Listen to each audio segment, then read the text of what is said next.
Բարձր սիրելի հայրենակիցներ, եթերում կրկին քաղաքական խաչմերուկն է։ Սա թվով արդեն մեր երկրորդ հաղորդումն է օրվա մեջ, այսօր հունիսի 24-ն է, եւ այսօրվա հաղորդման մեջ կխոսենք Հնդկաստանի եւ Հայաստանի վարչապետների միջև տեղի ունեցած հեռախոսազրույցից։ Նարենդրա Մոդին շնորհավորել է վարչապետ Նիկոլ Փաշինյանին եւ մի շարք կարևոր հարցերի շուրջ քննարկում են ունեցել երկու երկրների ղեկավարները։ Դրանից բացի նախորդ հաղորդման մեջ ասացի, թե Ռուսաստանը լուր էր, մենք էլ հետեւաբար կպահպանենք մեր լռությունը, բայց տեսանք, որ Ռուսաստանը երկար չդիմացավ։ Օրվա երկրորդ կեսին մենք արդեն սկսեցինք ստանալ Ռուսաստանից հնչող նոր հայտարարություններ Հայաստանի վերաբերյալ, Պեսկովի կողմից, Միչայլոց Հապկի կողմից եւս վտանգավոր հայտարարություն է արվել Հայաստանի մասով։ Մեդվեդևն է հայտարարությամբ հանդես եկել։ Ահա այս հարցերը առանձնահատուկ կարևորություն ունեն եւ միանշանակ այս հարցերին մենք պետք է անդրադառնանք այսօրվա մեր հաղորդման մեջ։ Միչայլոց Պեսկովի հայտարարությունները տարբերվում են Մեդվեդևի հայտարարություններից կամ Հապկից հնչող հայտարարություններից։ Բնականաբար կանդրադառնանք նաև միջազգային կարևոր հարցերի նույնպես։ Նախքան հաղորդումը սկսելը ուզում եմ կրկին շնորհակալություն հայտնել բոլոր նրանց, ովքեր որ միշտ լայքում են, մեկնաբանում են մեր հաղորդումները, ինչպես նաև շնորհակալ եմ բաժանորդագրվողներին։ Բոլոր նրանց, ովքեր որ բաժանորդագրվել են նախկինում եւ հիմա են բաժանորդագրվում մեր ալիքին, որին շնորհակալություն եմ ես հայտնում։ Սկսենք մեր հաղորդումը եւ սկսենք Հնդկաստանի վարչապետ Նարենդրա Մոդիի եւ Նիկոլ Փաշինյանի հեռախոսազրույցից, որով որ Հնդկաստանի վարչապետը շնորհավորել է Հայաստանի վարչապետին ընտրություններում տարած հաղթանակի կապակցությամբ։ Հաղորդագրությունից մեզ համար պարզ է դառնում, որ երկու երկրների ղեկավարները քննարկել են նաեւ երկրների միջև հարաբերությունների զարգացման հարցը, որը որ չափազանց կարևոր է մեզ համար։ Այնտեղ խոսվում է մշակույթից, կրթությունից, տնտեսությունից եւ ուրիշ հարցերից։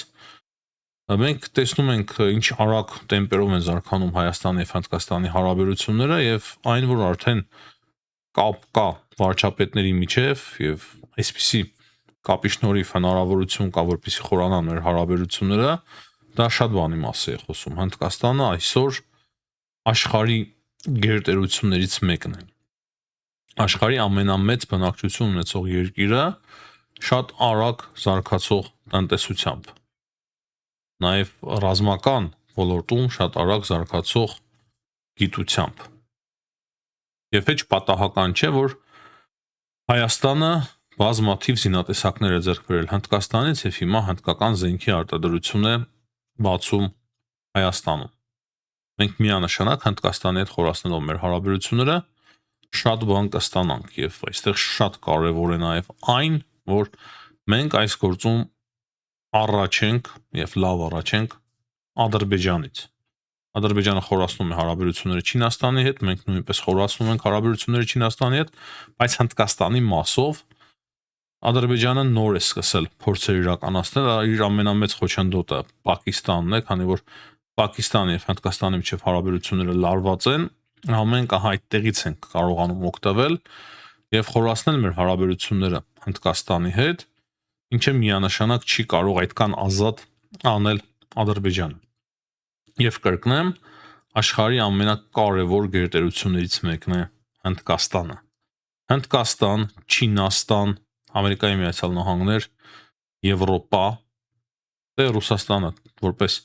տարածաշրջանային գերտերություն, աշխարհի ամենամեծ տարածք ունեցող երկիրը, ինչպես նաև բազմաթիվ ատոմային ռումբ ունեցող երկիր, կարելի է ասել, հա, գերտերության նման մի երկիր է, բայց եթե Հնդկաստանի հետ համեմատենք, այսօրվա Ռուսաստանը բազմաթիվ հարցերով արդեն զիջում է Հնդկաստանին։ Եվ ապագան միանշանակ Հնդկաստանինն է եւ Չինաստանինը։ Անցնենք մնացած հարցերի քննարկմանը։ Ուղղակի անպայման ուզեցի անդրադառնալ այս հեռախոսազրույցին, որը որ չափազանց կարևոր է եւ շատ բան է հուշում մեզ բոլորիս։ Ավետիք Չալաբյանի նկատմամբ դատարանի որոշմամբ ընդունվել է 2 ամսվա կալանքի որոշում։ Պարզվում է, որ Ավետիք Չալաբյանը հանդիպում է ունեցել այլ պետությունների պաշտոնատար անձանց հետ եւ դրդել է վերջիններից, որպիսի խոչընդոտեն Հայաստանի Հանրապետություն խորհրդարանական ընտրություններում իրավունք ունեցող Հայաստանի Հանրապետության քաղաքացիների ընտրական իրավունքի ազատ իրականացմանը։ Այսօր առավոտյան պարզ դարձավ, որ Չալաբյանը դրբակալվել է, նրա նկատմամբ կալանք է։ Կալանքը որպես խափանման միջոց կիրառելու վերաբերյալ միջնորդություններ ներկայացվել դատարանը եւ դատարանը բավարարել է 2 ամսով նրան կալանավորում են։ Հակակոռուպցիոն կոմիտեն շատ ակտիվ ռեժիմով է աշխատում եւ մենք բազմաթիվ նորանոր ընտրակաշառքներից ենք տեղեկանում եւ այս փաստը, որ Ավետիք Չալաբյանը կապ է ունեցել կապ է հաստատել այլ երկրների պաշտոնատար անձանց հետ եւ իրենց նույնիսկ դրդել է, սա խոսում է գիտեք ինչի մասին, խոսում է այն մասին, որ Հայաստանում բազմաթիվ անձինք իրենք են հրահրում հայ-ռուսական հարաբերությունները, իրենք են խնդիրներ ստեղծում, իրենք են հրահրում ռուսներին, սխալ տեղեկություններ են հասցնում եւ ամեն ինչ անում են, որպեսզի Ռուսաստանի քաղաքականությունը ավելի ու ավելի լարվի Հայաստանի նկատմամբ։ Այսինքն թշնամին ներսից է ցավոք սրտի։ Եվ միանշանակ ես համոզված եմ, որ ոչ միայն Ռուսաստանից են գալիս հանձնարարություններ որոշ անձանց, որոշել ասում են բազմաթիվ են ցավոք սրտի այդ անձինք հանձնարարություններ, այլ նաև իրենք են նախաձեռնողականություն ցուցաբերում եւ սուտ տեղեկություններով, տարբեր տեսակի առաջարկներով ավելի ու ավելի գռգռում եւ այլ քայլերի դրդում Ռուսաստանի Դաշնությանը։ Սա միանշանակ է։ Ես կարող եմ ասել, որ սա 100%-ով է։ Եթե ներքին թշնամին, ներքին դավաճանները նման կերպ չվարվեին, այսօրվա Ռուսաստանի քաղաքականությունը այդպիսին չէր լինի։ Հիշում եք, չէ՞, տարբեր նախարարներ, տարբեր անձինք ժամանակին հայոց պատմությունից գնում էին Պարսկաստան, դրդում էին պարսիկներին, որպեսզի պատերազմ սկսեն ընդդեմ Հայաստանի, ընդդեմ հայկական թագավորության։ Ապ թագավորի ժամանակ էլ ենք դա տեսել, դրանից առաջ նույնպես բազմաթիվ անգամներով տեսել ենք նման դավաճանական ակտեր։ Այդ ժամանակ էլ պայքարը Բյուզանդիայի եւ Պարսկաստանի միջև էր, բայց հաշվով շատ բան չի փոխվել իրականում։ Գնում էին Պարսկաստան, ասում էին, որ Բյուզանդիան շատ ամուր է նստել Հայաստանում, պետք է ամեն ինչ անել, որպեսզի տապալվեն այդ թագավորները եւ Բյուզանդիան հեռանա Հայաստանից եւ մենք դառնանք թագավոր։ Ինչու այն մեկը լինի թագավոր, իսկ մենք չլինենք։ Դրա համար մտածում էին պետք է պարսիկների հետ պայմանավորվել, զորք բերել Հայաստանի վրա ու տապալել հայկական թագավորությունը։ Մեծ հաշվով շատ բան չի փոխվել։ Դրա համար ասում եմ, ձեր պապերը, այդպիսիների պապերը, այսինքն ձեր պապերը պարսիկներին էին սիրում, հիմա դուք ռուսներին։ Մի ժամանակ կարող է արաբներն էին, մոնղոլ թաթարներն էին, հռոմեացիներն էին, բայց ինչ տարբերություն։ Միշտ Հայաստանի վրա այդ տեսակը մարդ է բերել։ Եվ սա է ամենասարսափելին եւ դրա համար հիմա այդպիսի ուժերին պետք է արմատախիլ անել Հայաստանից։ Մեկ եւ վերջ արմատախիլ անել եւ հայոց պատմության մեջ մտցնել այդ անամոթների անունները, բնականաբար դատարանով, երբ որ հաստատվի իրենց մեղքը։ Հիմա կարևոր է անդրադառնալ Ռուսաստանից հնչած հայտարարություններին եւ ասեմ, որ երբ որ Ռուսաստանից հայտարարություններ են հնչում եւ տարբեր պաշտոնյաներ հայտարարություններ են անում, ես միանգամից փնտրում եմ հակասություններ այդ հայտարարությունների մեջ եւ շատ հեշտ է գտնել հակասություններ։ Մեկը մեկին հակասում են ռուսները։ Այդ հակասությունները իմչալոց շատ մեծ են Ռուսաստանի նախագահականի եւ արտգործ նախարարության միջեւ։ Այս մասին մենք խոսել ենք, որ համեմատաբար Ռուսաստանի նախագահականից ավելի adekvat են, քան Ռուսաստանի արտգործ նախարարության մեջ, չնայած որ վերջին շրջանում ընդհանուր առմամբ adekvatության կորուստ է նկատվում նաև Ռուսաստանի նախագահի գրասենյակի մոտ։ Այսօր Պեսկովը հետևյալ հայտարարությամբ է հանդես եկել հայ ռուսական հարաբերությունների վերաբերյալ։ Նրա խոսքերով այսօրվա դրությամբ Երևանը գտնվում է իր զարգացման ուղու ընտրության գործընթացում։ Ինչը կարևոր է Մոսկվայի համար, քանի որ Ռուսաստանը եւ Հայաստանը եղբայրական երկրներ են։ Այս եղբայրական տերմինը որտեղից են ընդհանրապես մտցնում հարաբերությունների մեջ, մի ժամանակ հայ-վարացական հարաբերություններն էին դարձել եղբայրական։ Ես ասում եի, որ դա քաղաքական տերմին չէ, հիմա լավ է, ազատվել ենք այդ եղբայրական հասկացողությունը, չնայած իրականում հայ-վրացական հարաբերությունները դարերի, թե դարերի, հազարամյակների պատմությունն են եւ այդտեղ ավելի տեղին է օգտագործել եղբայրական բառը։ Ռազմավարական հարաբերությունները ավելի ճիշտ են բնորոշում մեր հարաբերությունները, ավելի քաղաքական լուրջ հասկացողություն։ Հիմա Պեսկովն է խոսում Հայաստանի եւ Ռուսաստանի եղբայրական հարաբերություններից։ Պեսկովի խոսքերով իրենք տեսնում են, որ Հայաստանը եւ Հայաստանի ներկայիս ղեկավարությունը այժմ գտնվում է խաչմերուկում։ Հայաստանի ղեկավարությունը խոսում է զարգացման ուղու առաջիկա ընտրության մասին։ Սա կարևոր է մեզ համար, քանի որ դարեր շարունակ Ռուսաստանը եւ Հայաստանը հարևաններ են եղել, եղբայրական երկրներ։ Ըստ նրա Մոսկվան եւ Երևանը միավորում են լավ ինտեգրացիոն միավորումներ։ Խոսում է Պեսկովը ԵԱՏՄ-ի մասին, թե ինչպես ԵԱՏՄ-ն օգնում է Հայաստանի ՀՆԱ-ի աճին, եւ նրա կարծիքով Հայաստանի համար լավագույն ընտրությունն է ինտեգրացիոն միավորումը ԵԱՏՄ-ի հետ, այսինքն ԵԱՏՄ-ում Հայաստանի մնալը Պեսկովի խոսքով ամենամեծ շահը,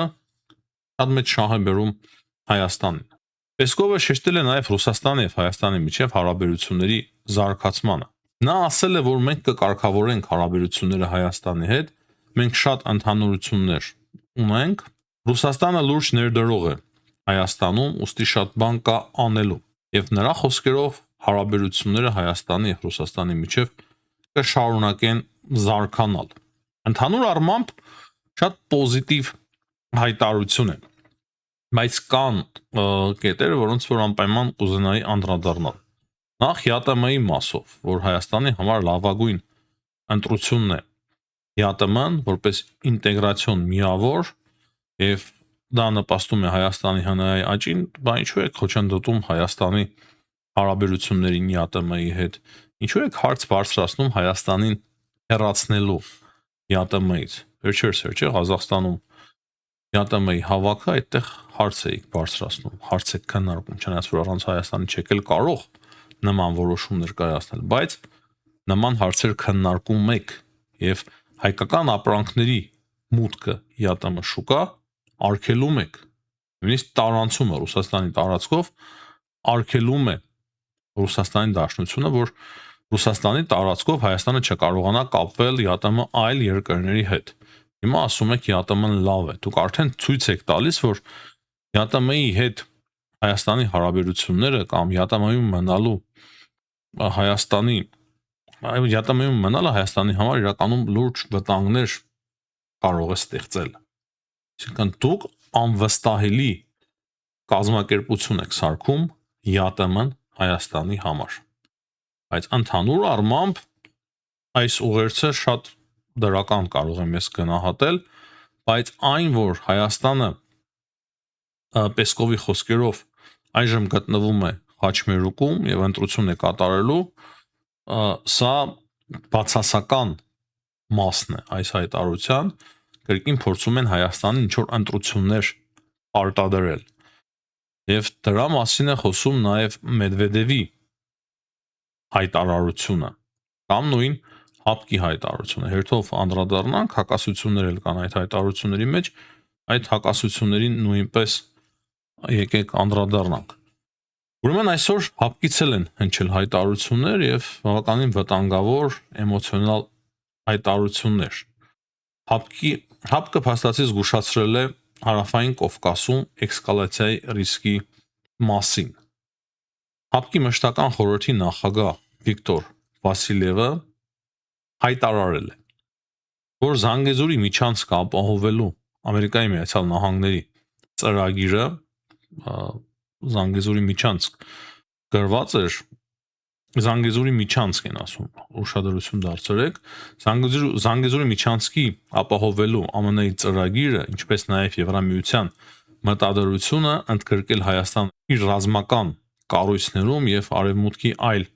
քայլերը կարող են հանգեցնել տարածաշրջանում իրավիճակի հետագա էսկալացիայի։ Դժվար է վերլուծել մի հայտարարություն, որը որ ընդհանրապես ոչ մի քաղաքական նորմալ հայտարարության նման չէ, չգիտես թե որ մասի վրա հենվես, որ հասկանաս այդ հայտարարություն անողի մտքի ընթացքը։ Այսինքն Վիկտոր Վասիլևի այս հայտարարությունը ուղղակի սպառնալիք է Հայաստանի հասցեին։ Մենք բնականաբար բոլորս գիտենք, որ Եվրամիությունը որևէ մտադրություն չունի ինչ որ ռազմական կառույցներում ներառել Հայաստանը։ Սա սուտ է։ Զանգեզուրի միջանց գոյություն չունի եւ դա թրիփ է, բայց ՀԱՊԿ-ը խոսում է հենց թրիփից, անվանելով այն Զանգեզուրի միջանցք, ասելով որ դա ամերիկյան ծրագիր է եւ դա անընդունելի է ՀԱՊԿ-ի համար, ինչպես նաեւ Եվրամիության հետ հարաբերությունները Հայաստանի դա նույնպես ինքը վտանգ է համարում, սպառնալով Հայաստանին հետագա էսկալացիայով։ Փաստացի ՀԱՊԿ-ը, որի անդամ է դերևս Հայաստանը, չնայած որ սառեցրել է իր անդամակցությունը, բայց որի անդամ է դերևս Հայաստանը, ահա այդ կառույցը Հայաստանի համար պաշտպանական կառույց լինելուց արդեն վերածվում է կոնկրետ սպառնալիքի։ Այս հարցերին մենք պետք է չափազանց լուրջ ուշադրություն դարձնենք։ Բավականին բարդ է հայկական դիվանագիտության համար, բայց մենք պետք է աշխատենք այս հայտարարությունների վրա եւ համապատասխան ճիշտ որոշումներ կայացնենք, ինչպես նաեւ Հայաստանի իրական դաշնակիցների ուշադրությունը հրավիրենք ահա այս հայտարարությունների վրա։ Առաջին հերթին Ամերիկայի Միացյալ Նահանգների։ Դա շատ կարևոր է։ Թրամփը պետք է տեսնի եւ իմանա, որ Ռուսաստանի Դաշնությունը ՀԱՊԿ-ի միջոցով, ՀԱՊԿ-ի բերանով սպառնալիքները կարող է ստեղծել Թրամփի երթուղու համար, իր երթուղու համար, որը որ իր անվամբ է, որը որ ստորագրվեց օգոստոսի 8-ին Վաշինգտոնում Հայաստանի Հանրապետության վարչապետի, Ադրբեջանի նախագահի եւ Թրամփի միջև։ Հաստատի թե խաղաղության համար է վտանգավոր եւ թե թրիփ ծրագրի։ Այս մասին պետք է Թրամփը հստակ տեղեկացվի։ Ես կարծում եմ, որ թեթև մռնչոցը Ամերիկայի Միացյալ Նահանգների բավարար կլինի Ռուսաստանի Դաշնության համար։ Հետո կարևոր է նաեւ խոսել Մեդվեդևի հայտարարությունից Հայաստանի վերաբերյալ։ Մեդվեդևը այսօր հայտարարել է, որ ՆԱՏՕ-ն գեղեցիկ խոսքերի ներքո մոտեցել է Ռուսաստանի Դաշնությանը եւ Ռուսաստանի Դաշնության շուրջ գտնվող երկրներին, ես չեմ ցիտում ուղիղ, ուղղակի միտքն եմ մեջ բերում, ներքաշել է իր ծրագրերի մեջ, օգտագործելով մարիոնետ ռեժիմները, իր խոսքով։ Վրաստանը նկատի ուներ, Ուկրաինան, հիմա ասում է Մոլդովան եւ նույնիսկ Հայաստանը։ Եվ այդ բոլոր երկրներում ինքը տեսել է հակառուսականություն։ Իբր ՆԱՏՕ-ն է հրահրում հակառուսական տրամադրություններ այդ երկրներում։ Նախ մինչև հիմա մեկ բան չհասկացան Ռուսաստանում, որ ամենտեղ չէ որ մարիոնետ ռեժիմներ են։ Կարող է որոշ երկրներում եղել են մարիոնետ ռեժիմներ, բայց Հայաստանում միանշանակ մարիոնետ ռեժիմ չէ։ Արևմուտքի կողմից լինի դա Հնդկաստանի, Չինաստանի, իմիջիայլոց Չինաստանի իրենց մասով կարելի է վիճել իրենք ում մարիոնետ ռեժիմն են, այստեղ կարելի է վիճել, բայց Հայաստանը միանշանակ որևիցե երկրի մարիոնետ ռեժիմ չէ Հայաստանի իշխանություն, դա միանշանակ է, բայց Մեդվեդևի այս հայտարարություններից մենք կրկին հասկանում ենք, որ Ռուսաստանի Դաշնության քաղաքականությունը սպառնալիք է ինքնիշխան երկրների համար, Ուկրաինայի, Վրաստանի, Մոլդովայի եւ նույնիսկ Հայաստանի։ Ռուսաստանի Դաշնությունը չի փոխել իր քաղաքականությունը եւ հիմա էլ այդ անհաջողություններից հետո, այդ ցավալի պատերազմից հետո, նույնիսկ հիմա Ռուսաստանի Դաշնությունը չի փոխել իր քաղաքականությունը եւ մոտեցումը։ Եվ որքան էլ Հայաստանի իշխանությունները հավասարակշռված զուսպ քաղաքականություն են վարում, որտեղ որ ընդհանրապես տեղ չկա հակառուսական տրամադրությունների, ընդհանրապես մոտիկ էլ որևիցե բան չկա, միևնույն է իրենք փորձում են իրենց հասարակությանը ներկայացնել, թե տեսեք Հայաստանում եւս կա հակառուսականություն, բայց ամենամեծ հակառուսականությունը իրենք են սերմանում Հայաստանում, բայց չնայած դրան Հայաստանում հակառուսական տրամադրություններ չկա, կարող է Ռուսաստանի իշխանությունների դեմ հակակրանք կա իրենց այդ քաղաքականության պատճառով եւ դա կա, բայց կոնկրետ հակառուսականություն չկա։ Ես նույնիսկ կարող եմ ասել ավելին։ Վրաստանում բազմաթիվ ռուս տուրիստներ կան եւ նրանք երբևիցե չեն բախվել հակառուսականության։ Նույնիսկ Սաակաշվիլի ժամանակ ռուս տուրիստները այստեղ շատ էին։ Սաակաշվիլին ինքն էր վերացրել վիզային ռեժիմը ռուսների համար։ Այսինքն ռուս ժողովրդի դեմ որևիցե հակառուսական դրսևորում, համատելության դրսևորում չկա ոչ Հայաստանում եւ ոչ էլ Վրաստանում։ Ուկրաինայի մասով չեմ կարող ոչինչ ասել, Վրաստանի եւ Հայաստանի մասով միանշանակ գիտեմ եւ դրա համար համոզված խոսում եմ։ Ընդհանուր առմամբ այս հայտարարությունները շատ վտանգավոր հայտարարություններ են։ Պեսկովը զուսպ հայտարարություն արեց, միշտ էլ ասել եմ Պեսկովը համեմատաբար զուսպ հայտարարություններ է անում։ Չնայած Իշակովը, որը որ նույն նախագահականից է, Հայաստանին սպառնացել էր Ուկրաինայի ճակատագրով։ Մեդվեդևը, որը որ ասում է այն, ինչ չի ասում Պուտինը, հաստատի սպառնում է Հայաստանին։ Ինչպես հասկանանք այս հայտարարությունները։ Ես հարցս ուղղում եմ Ռուսաստանին եւ կրկին մեկ առաջարկ եմ ուզում հնչեցնել։ Կրկին համոզված եմ, որ այդ առաջարկը չի ընդունվի, բայց լավ կլինի նորմալ մարդ հիմա ուղարկեք Հայաստան բանակցությունների։ Պեսկովի այս հայտարարությունից երևում է, որ դուք ճանաչում եք Հայաստանում տեղի ունեցած ընտրությունները։ Այդ հայտարարության մեջ հստակ դրան եք դուք այդ հայտարարությունով մոտենում։ Դե մեկին ուրեմն նորմալ ուղարկեք, որպեսզի այնինչ արեցիք վերջին այս մի երկու ամիսների ընթացքում այդ ամենը ինչ որ չափով գոնե շտկենք։ Բայց նույն ժամանակ զգուշացնում եմ, չուղարկեք այնպիսի մեկին, ով պետք է խոսի ինչ որ ՆԱՏՕ-ի վտանգներից, Թրամփի երթուղու մասին վտանգներից, մարիոնետ ռեժիմներից եւ Հայաստանի իշխանություններին առաջարկություններ անի կողմնորոշվել։ Հայաստանի Հանրապետությունը վաղուց կողմնորոշվել է եւ Հայաստանի Հանրապետության կողմնորոշումը անբեկանելի է։ Հայաստանը անկախ եւ ինքնիշխան երկիր է։ Հայաստանը վարում է անկախ եւ ինքնիշխան քաղաքականություն։ Հայաստանը ինքն է որոշում ում հետ ինչ հարաբերություններ կառուցի եւ ում հետ որքանով խորացնի իր հարաբերությունները։ Բայց մեկ բան պետք է բոլորի համար պարզ լինի, որ մեր հարաբերությունները երբեք չեն կառուցվում ընդդեմ ինչ որ մեկի։ Ոչ Ռուսաստանի հետ մենք հարաբերությունները մեր կառուցում ենք ընդդեմ Եվրոպայի եւ Ամերիկայի Միացյալ Նահանգների,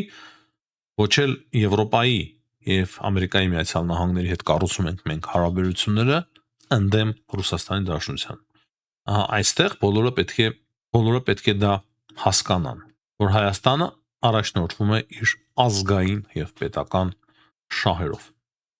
Բայց քանի որ Ռուսաստանը այդպիսի քաղաքականություն սկսեց վարել Հայաստանի նկատմամբ, Հայաստանը որոշ խմբագրումներ մտցրեց իր արտաքին քաղաքականության մեջ եւ պետք է մտցներ յուրաքանչյուր նորմալ երկիր այդպիսի ժամանակ, այդպիսի իրավիճակներում մտցնում է փոփոխություններ իր արտաքին քաղաքականության մեջ, թեթև փոփոխություններ միանշանակ մտցվում են։ Մենք տեսնում ենք, որ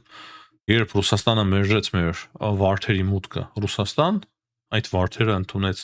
Ուկրաինան։ Հիմա Բլումբերգի տեղեկություններով Արմեն Գրիգորյանը մասնակցելու է Ուկրաինայի վերականգնման համար նախատեսվող կոնֆերանսին։ Եվ սա պատասխանն է իրականում Ուկրաինայի կողմից վարվող ճիշտ բարեդրացիական հարաբերություններին Հայաստանի նկատմամբ։ Ինչպես նաև Ռուսաստանի քաղաքականության նկատմամբ, որը որ այն վարում է Հայաստանի նկատմամբ։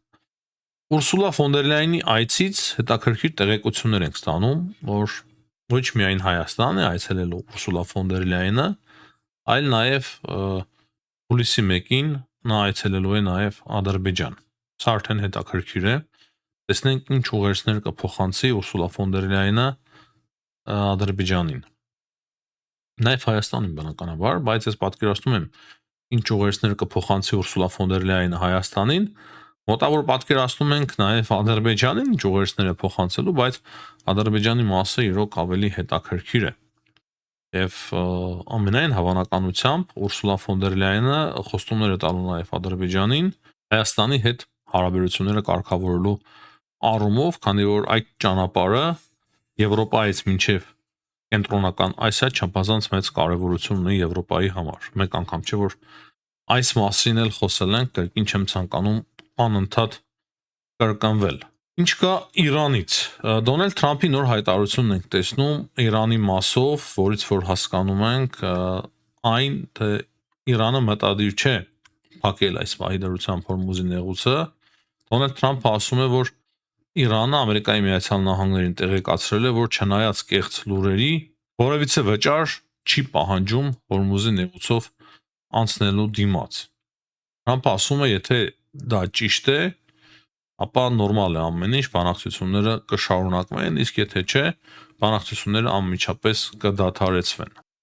Թրամփը մեկ անգամ եւս կրկնել է, որ